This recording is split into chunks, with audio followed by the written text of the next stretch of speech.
മണിമുത്ത് സീരിയലിൻ്റെ latest episode റിവ്യൂയിലേക്ക് എല്ലാവർക്കും സ്വാഗതം. അങ്ങനെ മണിക്കുട്ടി അവിടുന്ന് വാഷ് ചെയ്തുകൊണ്ടിരിക്കുന്ന സമയത്ത് തന്നെയാണ് കേട്ടോ ആൻറ്റി വരുന്നത്. ആൻറ്റി വന്നതിന് ശേഷം മണിക്കുട്ടിയോട് ചോദിക്കുന്നുണ്ട്, ഇത് മോൾക്ക് ഞാൻ കൊണ്ടുവന്നതാണ്, ഇത് കഴിക്കണം, കാരണം മോൾ കറിയൊന്നും വെച്ചിട്ടില്ലല്ലോ, ഇത് മുട്ട റോസ്റ്റാണ്, ഇത് കഴിക്കണം മോളും മോളുടെ അച്ഛനും കൂടി എന്ന് പറയുന്നുണ്ട് കേട്ടോ. ആൻറ്റി വേണ്ട, കാരണം എന്ന് വെച്ചിട്ടുണ്ടെങ്കിൽ ഞാൻ അലക്കൽ കഴിഞ്ഞിട്ട് ഭക്ഷണം ഉണ്ടാക്കാൻ വേണ്ടിയിട്ട് ഞാൻ പോവുകയാണെന്ന് പറയുന്നുണ്ട്. ഓഹോ, ഇന്നെന്താ സ്പെഷ്യലായിട്ട് കഴിക്കുന്നതെന്നൊക്കെ ചോദിക്കണം കേട്ടോ ചെയ്യുന്നത്. അപ്പോൾ അതൊക്കെ ഉണ്ട്, വേണമെങ്കിൽ ആൻറ്റിക്കും കൂടി ഞാൻ ടേസ്റ്റ് ചെയ്യാനായിട്ട് തരാമെന്നും മണിക്കുട്ടി ആൻറ്റിയോട് പറയുകയാണ് കേട്ടോ ചെയ്യുന്നത്. ആയിക്കോട്ടെ. അപ്പോഴത്തേനും അവിടെ മുത്ത് വരുന്നുണ്ട്. മുത്ത് വന്നതിന് ശേഷം ഒളിഞ്ഞു നിന്ന് കേൾക്കുക കേട്ടോ ചെയ്യുന്നത്. അപ്പോഴത്തേനും ആൻറ്റി കാണുന്നുണ്ട്, ഒളിഞ്ഞു നിന്ന് കേൾക്കാൻ വേണ്ടി വന്ന് നിൽക്കുകയാണ്, എന്തായാലും ഇവൾക്കൊരു പണി കൊടുക്കണമെന്ന് പറയുന്നുണ്ട്. അപ്പോൾ മണിക്കുട്ടിയോട് പറയുന്നുണ്ട്, മോള് ആ വെള്ളം കളയണ്ട, ആ ഒരു വാഷ് ചെയ്തിട്ടുള്ള സോപ്പ് പൊടിയുടെ വെള്ളം അങ്ങോട്ട് കളയണ്ട, ആൻറ്റിയുടെ കയ്യിൽ തരൂ, ആൻറ്റി കളയാമെന്ന് പറയാണ്. എന്താ ആൻറ്റി, ഇങ്ങോട്ട് വാ, ഞാൻ ആ ഭാഗത്തേക്ക് കളഞ്ഞോളാം എന്ന് പറഞ്ഞിട്ട് മുത്തിൻ്റെ തല വഴി കോരി ഒഴിക്കാട്ടോ ചെയ്യുന്നത്. കാരണം എന്ന് വെച്ചിട്ടുണ്ടെങ്കിൽ മുത്തവിടെ ആരും കാണാതെ തന്നെ നിൽക്കുകയാണല്ലോ, അതുകൊണ്ട് തന്നെ അപ്പോൾ ആൻറ്റി പറയുന്നുണ്ട്, എന്തായാലും കള്ളൻ്റെ മേലെ തേള് കടിച്ച പോലെയായി, കാരണം മിണ്ടാൻ പറ്റാത്ത അവസ്ഥയാണെന്ന് പറയുന്നുണ്ട്. അപ്പോൾ മണിക്കുട്ടി എന്താ ആൻറ്റി എന്ന് ചോദിക്കുക, ഒന്നുമില്ല, ഞാൻ വെറുതെ പറഞ്ഞതാണ്. അങ്ങനെ മണിക്കുട്ടി കിച്ചണിൽ പോയിട്ട് പാചകം ചെയ്യാണ് കേട്ടോ ചെയ്യുന്നത്, കൃഷ്ണയ്ക്ക് ഭക്ഷണം കൊടുക്കാൻ വേണ്ടിയിട്ട്. അപ്പോഴത്തേനും കൃഷ്ണ അവിടെ നിന്ന് ഇറങ്ങി വരുന്നുണ്ട്, മോളെ മണിക്കുട്ടി എന്ന് വിളിക്കുന്നുണ്ട്. അങ്ങനെ മണിക്കുട്ടി ഓടി ചെല്ലുന്നുണ്ട്. എന്താ വെച്ചാൽ മോൾക്ക് വിശക്കുന്നില്ലേ, ഉച്ചയായില്ലേ, നമുക്ക് ഭക്ഷണം എന്തെങ്കിലും ഓർഡർ ചെയ്യാം, മോൾക്ക് എന്താണ് വേണ്ടതെന്ന് പറയൂ എന്ന് പറയുന്നുണ്ട്. എനിക്കൊന്നും വേണ്ട അച്ഛാ, ഞാനിവിടെ ഭക്ഷണം ഉണ്ടാക്കിയിട്ടുണ്ട്, അത് നമുക്ക് കഴിക്കാമെന്ന് പറയുന്നുണ്ട്. ഇതൊക്കെ മുത്ത് അവിടെ നിന്ന് കേട്ട് നിൽക്കുന്നുണ്ട് കേട്ടോ. മുത്തും മുത്തശ്ശിയും കൂടി കേട്ട് നിൽക്കുകയാണ് ചെയ്യുന്നത്. അച്ഛൻ ഇവിടെ ഇരുന്നാൽ മതി, ഞാൻ ഭക്ഷണം ഉണ്ടാക്കിയിട്ട് കുറച്ച് സമയം മതി എന്ന് പറയുന്നുണ്ട്. അല്ലെങ്കിൽ വേണ്ട, അച്ഛൻ ഇവിടെ ഇരിക്കേണ്ട, നമുക്ക് റൂമിനകത്ത് പോയിട്ടിരിക്കാം, വായോ എന്ന് പറഞ്ഞിട്ട് അങ്ങനെ കൃഷ്ണയെ കൂട്ടിക്കൊണ്ട് മണിക്കുട്ടി റൂമിനകത്തേക്ക് പോകുന്നുണ്ട്. അങ്ങനെ മുത്തും മുത്തശ്ശിയും കൂടി ഒരു പ്ലാൻ ചെയ്യുകയാണ് ചെയ്യുന്നത്. കൃഷ്ണ ഭക്ഷണത്തോട് ഒരുപാട് ഇഷ്ടമുള്ള ഒരാളാണ്, നന്നായി പാചകം ചെയ്യുന്ന ഒരാളെ ആൾക്കാരെ ഭയങ്കര ഇഷ്ടമാണ്. രാധിക നന്നായിട്ട് പാചകം ചെയ്യും, അതിൻ്റെ എന്തായാലും കൈപുണ്യം മണിക്കുട്ടിക്കും കിട്ടാണ്ടിരിക്കില്ല, അവൾ നന്നായിട്ട് കുക്ക് ചെയ്യും എന്നുള്ളത് ഉറപ്പാണ്, അത് നമുക്ക് പൊളിച്ചെടുക്കണമെന്നൊക്കെ പറയുന്നുണ്ട് കേട്ടോ. അതിനെന്താണ് ചെയ്യേണ്ടത് മുത്തശ്ശി, മണിക്കുട്ടി എല്ലാ ഭക്ഷണം ഉണ്ടാക്കി കഴിഞ്ഞിട്ടുണ്ടല്ലോ എന്ന് പറയുന്നുണ്ട് കേട്ടോ. അതൊക്കെ നമുക്ക് പൊളിക്കാം, അതിന് വേണ്ടിയിട്ട് നീ ഒന്ന് വായോ എന്ന് പറയാൻ അങ്ങനെ അടുക്കളയ്ക്ക് ചെല്ലുന്നുണ്ട്. അടുക്കളയ്ക്ക് ചെന്നതിന് ശേഷം തന്നെ മുത്തവിടെ മണിക്കുട്ടി അവിടെ നന്നായിട്ട് പാചകം ചെയ്യണം. അതിനുശേഷം എല്ലാം ആയതിനു ശേഷം ഇനി അച്ഛനെ പോയി വിളിച്ചുകൊണ്ട് വരാം, ഇപ്പോൾ വിശന്ന് ഇരിക്കുകയായിരിക്കും പാവം എന്ന് പറഞ്ഞിട്ട് അകത്തേക്ക് പോവാണ്. ആ സമയത്ത് തന്നെ മുത്തശ്ശിയും മുത്തും കൂടി വന്നതിന് ശേഷം അതിലെല്ലാം തന്നെ ഉപ്പ് കലർത്തുക ചെയ്യുന്നത്, കൂടുതലായിട്ട് ഉപ്പിടുക, എന്നാലും നമ്മളിട്ടതാണെന്ന് തോന്നാനും പാടില്ല എന്നൊക്കെ പറയുന്നുണ്ട്. അതിനുശേഷം അച്ഛനെ വിളിച്ചുകൊണ്ട് വരിക കേട്ടോ മണിക്കുട്ടി ചെയ്യുന്നത്.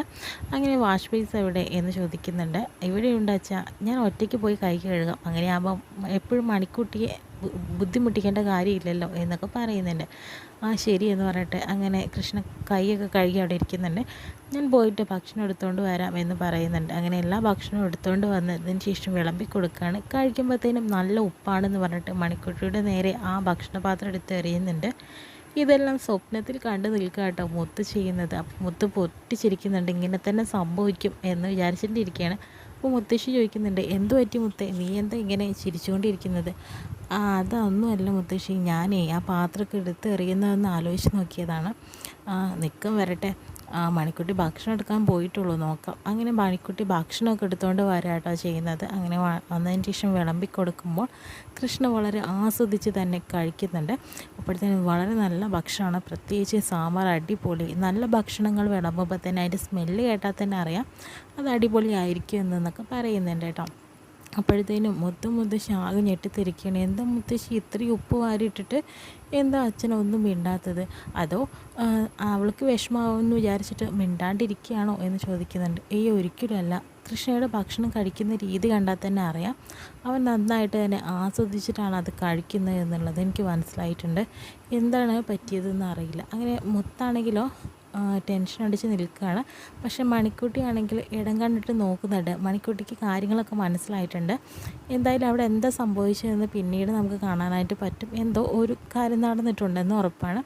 അപ്പം മണിക്കുട്ടി ചോദിക്കുന്നുണ്ട്, അച്ഛാ ഞാനൊരു ചാനൽ തുടങ്ങാൻ വേണ്ടി ആഗ്രഹിക്കുകയാണ്, പാചകം ചെയ്യുന്ന വീഡിയോകൾ ഇതിനകത്ത് ഇടാമെന്ന് പറയുന്നുണ്ട്. അത് നല്ല കാര്യം തന്നെയാണ്. പാചകം ചെയ്യുമ്പോൾ എപ്പോഴും ഡിമാൻഡ് തന്നെയാണെന്ന് പറയുന്നുണ്ട്. പാചകം ചെയ്യുന്നത് മാത്രമല്ല, അതിൻ്റെ ടിപ്സ് മാത്രമാണ് ഞാൻ ഇടാനായിട്ട് പോകുന്നതെന്ന് പറയുന്നുണ്ട് കേട്ടോ. അങ്ങനെ അവിടെ കാവ്യ വരുന്നുണ്ട്. കാവ്യ വന്നതിന് ശേഷം വെള്ളം എടുക്കാനായിട്ട് വരുന്നു. കൃഷ്ണയ്ക്ക് കണ്ണ് കാണാൻ വയ്യാത്തത് കൊണ്ട് ആരാണ് വന്നത് അവിടെ നിൽക്കുന്നതൊന്നും തിരിച്ചറിയാനായിട്ട് പറ്റില്ല.